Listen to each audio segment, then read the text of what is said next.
నమస్తే, welcome to Leo news. ఆంధ్రప్రదేశ్లో జరుగుతున్న రాజకీయ కుతంత్రాల వల్ల ఏపీకి వచ్చినటువంటి పెట్టుబడులు మరుగున పడిపోతున్నాయి.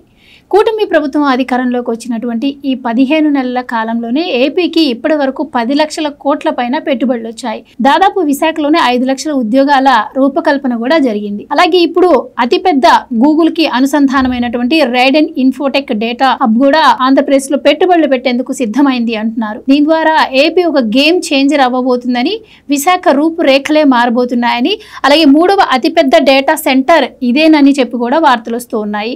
మరి రైడెన్ ఇన్ఫోటెక్ ఎంత పెట్టుబడులు పెట్టబోతుంది, దీనికి సంబంధించి చంద్రబాబు గారు, లోకేష్ గారు కూడా మరి ఢిల్లీ వెళ్లే అవకాశం ఉందని తెలుస్తోంది. సో దీనికి సంబంధించి మరిన్ని వివరాలు తెలుసుకుందాం. మనతో పాటు ఉన్నారు ప్రముఖ రాజకీయ విశ్లేషకులు అంకంరావు గారు. నమస్కారం అండి. నమస్తే అమ్మా. సార్, ఇప్పటి వరకు మనం గూగుల్, టీసీఎస్, ఇన్ఫోటెక్, అలాగే కాగ్నిజెంట్, యాక్సెంచర్ ఇలాంటి కంపెనీలన్నీ కూడా ఏపీకి క్యూ కడుతూ ఉన్నాయండి. ఇక మిగతా ప్రాంతాల వారీగా చూసుకున్నా కూడా ఇటు రక్షణ రంగంలో కావచ్చు, ఇటు గ్రీన్ హైడ్రోజన్ కావచ్చు, రకరకాల పెట్టుబడులు అయితే వస్తూ ఉన్నాయి. కానీ ప్రభుత్వం సంకల్పించిన 5 లక్షల ఉద్యోగ కల్పన 1 yearలో నెరవేరడం అంటే మామూలు విషయం కాదు. సో ఏంటి రైడెన్ అనేది వస్తే ఏపీ 3వ అతిపెద్ద డేటా సెంటర్ గా మారబోతుంది అంటున్నారు. మీరేం చెప్తారు దీని గురించి? నిస్సందేహంగా ఇప్పుడు దాంతో పాటు అనుబంధం చాలా వస్తూ ఉంటాయి. రెండోది ఆర్ఎస్ఆర్ మిట్టర్లు కూడా 1,00,000 కోట్ల రూపాయల పెట్టుబడి అనమాట. ఈ మొత్తం కూడా ఇక్కడ ఎందుకు విశాఖపట్నానికి వస్తున్నాయి, ముందు దాని గురించి తెలుసుకోవాలి మనం. ఎందుకు విశాఖపట్నానికే వస్తున్నాయి, దానికి ఎందుకు వాళ్ళు ఆసక్తి చూపుతున్నారు?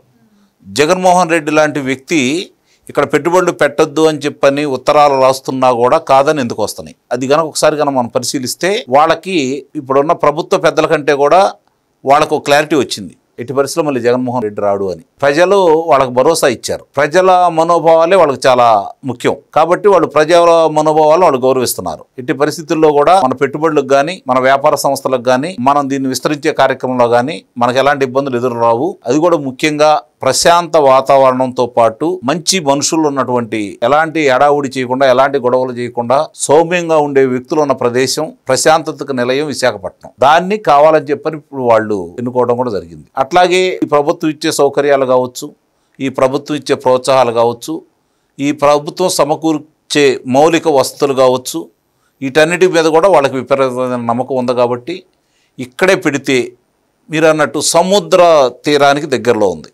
సముద్రం ఏమంటే కదా అది ఉంది, ఆ పట్టణంలోనే కదా పక్కన సముద్రం కూడా ఉంది. అంటే సముద్రయానానికి కూడా చాలా అనువైంది అది. కాబట్టి ఇన్ని దృష్టిలో పెట్టుకొని ఈరోజు అక్కడ ఈ సంస్థలన్నీ వస్తున్నాయి అయితే మనం భావించాలి. 6 లక్షల కోట్ల రూపాయలు అంటే మామూలు విషయం కాదు కదా ఒక నగరానికి. ఆ పక్కనే భోగాపురం ఎయిర్పోర్టు ఇక్కడ, దీంతోపాటు అది కూడా ఈరోజు శరవేగంగా పూర్తవుతూ ఉంది. మరి ఇన్ని సానుకూలతలు ఉన్నాయి దాంట్లో.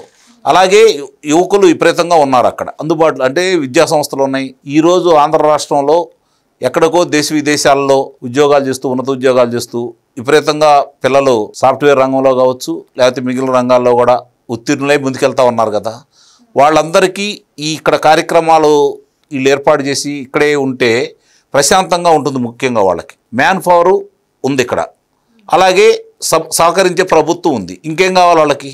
వాతావరణం, చక్కని వాతావరణం అనుకూలంగా ఉంటుంది వాళ్ళకి. ఇవి 3 కలిసి వస్తాయి. 2 ప్రశాంతంగా ఉంటుంది, ఎక్కడ శాంతి భద్రతలకి ఇబ్బంది ఉండదు వాళ్ళకి. అదే కదా కోరుకునేది.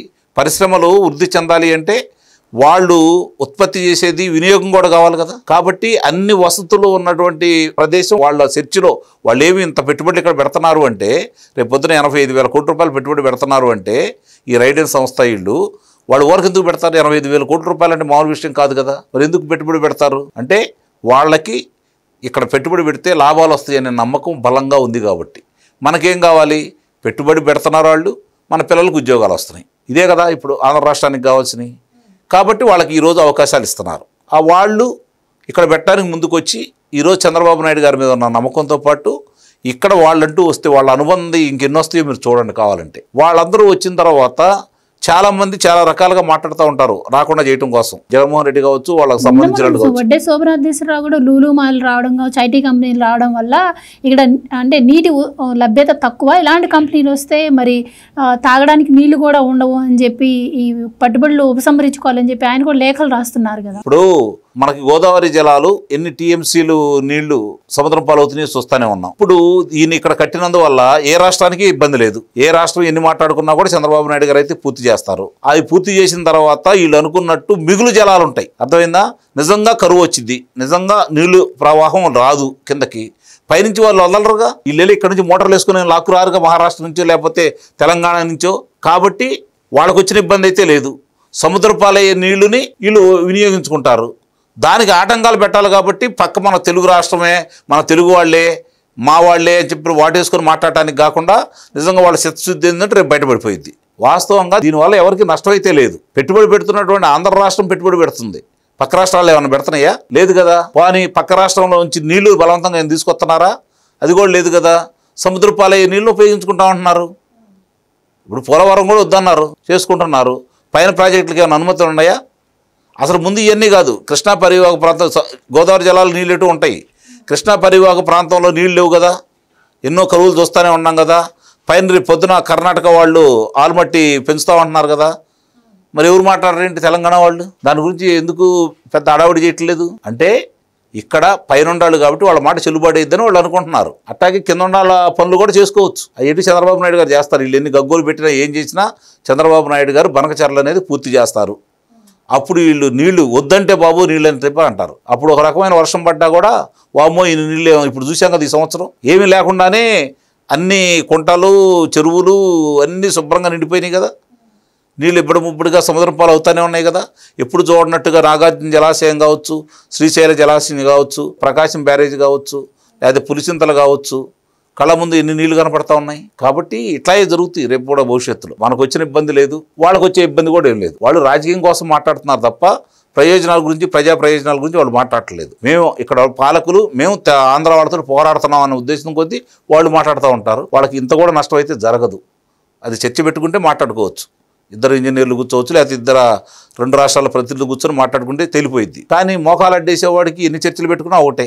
సో ఈ వడ్డే శోభనాథేశ్వరరావు ఆయన పెట్టుబడులను అడ్డుకునేందుకు ఎలాంటి పుకార్లు తట్టుకోలేకపోతున్నారు వాళ్ళు. ఒకప్పుడు రైతు నాయకుడు వడ్డే శోభనాథేశ్వరరావు, కానీ ఇప్పుడు ఆయన ఈ మధ్య కాలంలో చంద్రబాబు నాయుడు గారికి వ్యతిరేకంగానే మాట్లాడుతున్నాడు తప్ప రైతుల గురించి కంటే కూడా చంద్రబాబు నాయుడు గారికి వ్యతిరేకంగా మాట్లాడే కార్యక్రమం ఎక్కువైందని అయితే నేను భావిస్తున్నాను. కాబట్టి ఇలాంటి వాళ్ళు మాట్లాడుతూనే ఉంటారు. అవన్నీ పట్టించుకోడు చంద్రబాబు నాయుడు గారు. బనకచెర్ల పూర్తి చేస్తారు. ఎట్టి పరిస్థితుల్లో చూడండి, 2029 నాటికి బనకచెర్ల పూర్తి అయిపోయింది. రాష్ట్రం సస్యశ్యామలం అయిపోయింది. అప్పుడు ఏమవుతాయి అంటే తోటలు పెరుగుతాయి. అర్థమైందండి? మాగాణి ప్రాంతాల్లో, మెట్ట ప్రాంతాల్లో కూడా తోటలు పెరుగుతాయి, పళ్ళ తోటలు పెరుగుతాయి, పూల తోటలు పెరుగుతాయి. రేపు పొద్దున ఈ వరి తక్కువైద్ది, కమర్షియల్ క్రాపులు ఎక్కువ వేస్తారు. అలాగే ఆహారానికి సంబంధించి చిరుధాన్యాలు వాడకం పెరిగిద్ది, ఉత్పత్తి కూడా అప్పుడు ఎక్కువైద్ది. ఆ పంటలు కూడా వేస్తారు. సకాలంలో అన్నీ అందుబాటులోకి వస్తాయి. ఈ ఎక్కువైనవి తక్కువైనవి, ఎక్కువ వండి మాకు రేట్ లేదనే గొడవ కూడా ఉండదు, ఏ ఇబ్బంది ఉండదు. ఇంత నీటి లభ్యత బాగా దొరికింది అనుకోండి, వీళ్ళకి ఏ ఇబ్బంది ఉండదు కదా. ఇంత వాడకం కూడా అప్పుడు ఉండకపోవచ్చు. తోటలు పెడితే ఇంత నీటి అవసరం కూడా ఉండదు కదా అప్పుడు. కాబట్టి ఇవన్నీ కూడా చంద్రబాబు నాయుడు గారు ఆలోచించే మన రాష్ట్ర ప్రజలు, మన రైతులు నిజంగానే రైతును రాజును చేయాలని నా అభిప్రాయం. వీళ్ళు రైతులు ఎంత బాగుంటే మా మాట ఎవరంటారని వీళ్ళ ప్రయత్నం. ఏదైనా సరే చంద్రబాబు నాయుడు గారి ఆశయమే నెరవేరుద్ది, ఏ ఇబ్బంది ఉండదు. విశాఖ పెట్టుబడులతో పాటు ఆంధ్ర రాష్ట్రానికి సంబంధించినంత వరకు ఆయన వాళ్ళు అనుకున్నట్టు 20 లక్షల ఉద్యోగాలు పూర్తి చేస్తారు, బనకచెర్ల పూర్తి చేస్తారు. ఇబ్బంది ఉండదని అయితే నేను భావిస్తున్నాను. Thank you so much. Please subscribe to Leo news for more videos.